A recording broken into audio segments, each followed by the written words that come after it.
சாய் ராமாயணம் அத்தியாயம் 50 அஞ்ஞான காண்டம். கால்கள் முதலாக வெளிவந்து பிறந்த குழந்தையின் கண்களுக்கு மை தடவினால் பூமியின் அடியில் இருக்கும் புதையல் அதன் கண்களுக்கு புலப்படும். அதுபோலவே பக்தியிடம் சரணடைந்து கைதூக்கி விடும்படி வேண்டிக் கொண்டால் அஞ்ஞானம் அகலும், ஞானம் உதயமாகும். ஞானம் பெறுவதே தன்னை அறிதல். அதற்கு மூலாதாரம் அஞ்ஞான நிவர்த்தி. ஆனால் இறைவனிடம் பக்தி ஏற்படாமல் மாயையின் சக்தியை வெல்ல முடியாது. ஞானமும் அஞ்ஞானமும் கலந்து இருக்கின்றன. கற்களை பொறுக்கி எடுத்த பின்னரே அரிசியை கொதிநீரில் இடுவதைப் போல அஞ்ஞானத்தை ஜாக்கிரதையாக பிரித்தெடுக்க வேண்டும். எல்லா பொருள்களிலும் எல்லா உயிர்களிலும் இறைவனை காண்பதோடல்லாமல் ஞான யக்ஞம் போன்ற உபாசனைகளை செய்பவர் பிரபஞ்சத்தையே முகமாக உடைய ஸ்ரீகிருஷ்ணனை காண்கிறார். ஞானத்தை பெற அவர் அஞ்ஞானத்தை எரித்து விடுகிறார்.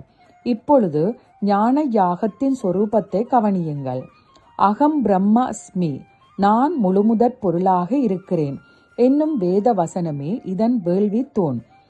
பஞ்சபூதங்களாகிய நிலம், நீர், தீ, காற்று, வானம் யாக மண்டபம். இறைவனுக்கும் அவனுடைய படைப்பான ஜீவராசிகளுக்கும் இடையே உள்ள வேறுபாடே வேள்விக்குரிய விலங்கு. ஐம்புலங்களும் பஞ்ச பிராணங்களும் இந்த யாகத்தில் இட வேண்டிய பண்டங்கள். மனமும் புத்தியும் யாக குண்டம். ஞானமெனும் அக்கினியால் யாக குண்டத்தில் வேள்வி தீ மூட்டப்படுகிறது. இங்கு யாகம் செய்பவர் எஜமானர். அவர் அஞ்ஞானத்தை தீயில் நெய்யாக பொழிகிறார். ஆத்மானந்தத்தில் அவர் மூழ்குவதே வேள்வியை வெற்றிகரமாக முடித்தபின் செய்யும் நீராடுகை. தாத்பரியம் என்னவென்றால், அஞ்ஞானம் என்னும் நெய் இல்லாது ஞானம் என்னும் அக்கினியை தூண்ட முடியாது. இத்தீயால் ஜீவேஸ்வர பேதத்தை அழித்தால்தான் ஜீவாத்மாவும் பரமாத்மாவும் ஒன்றே எனும் ஞானம் வெளிப்படும். முகம் பார்க்கும் கண்ணாடி மாசுபடுவதால் மங்குவது போலவும், புகை மூடுவதால் அக்கினியின் பிரகாசம் குறைவது போலவும், காமம் குரோதம் ஆகிய தீவிர உணர்வுகளால் தோற்கடிக்கப்படும் ஞானம் அஞ்ஞானத்தால் மூடப்படுகிறது.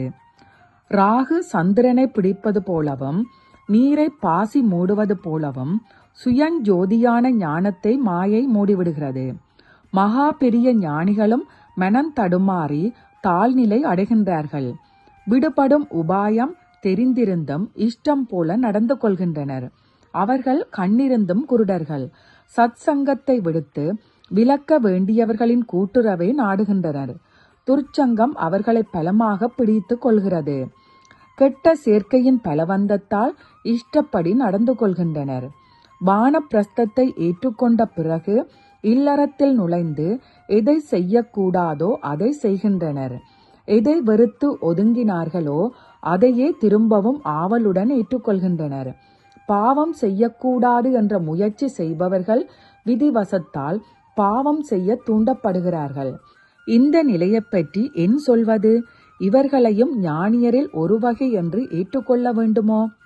பாவத்தின் நிழலையும் தொடாது வாழ வேண்டும் என்று விரும்பும் மகா ஞானியும் கூட விளக்கால் கவரப்படும் விட்டில் பூச்சியை போன்று செய்ய தகுந்த காரியமெது, செய்யத்தகாத காரியமெது என்று சீர்தூக்கி பார்க்க மறந்து விடுகிறார்கள். பாவம் செய்வது அஞ்ஞானம்.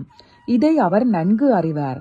ஆயினும் ஆசைகளின் உந்துதலால் அவர் அதை பற்றி கவலைப்படுவது இல்லை. இவ்வகையான செயல்கள் அனைத்தும் ஆசையின் சேட்டைகள். ஆசையே எல்லா அனர்த்தங்களுக்கும் காரணம். நிறைவேறாத ஆசை கோப ரூபமும் ஏற்கும். ஆசையின் ஓட்டம் தடுக்கப்படும் போது ஆசையே கோபமாக மாறும்.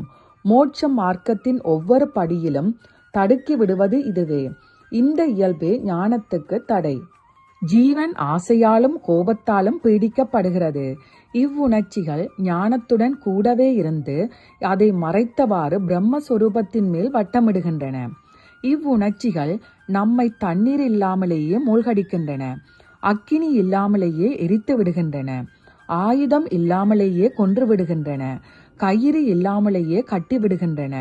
இவற்றுக்கு எதிராக எந்த ஞானியாலும் தாக்குப்பிடிக்க இயலாது.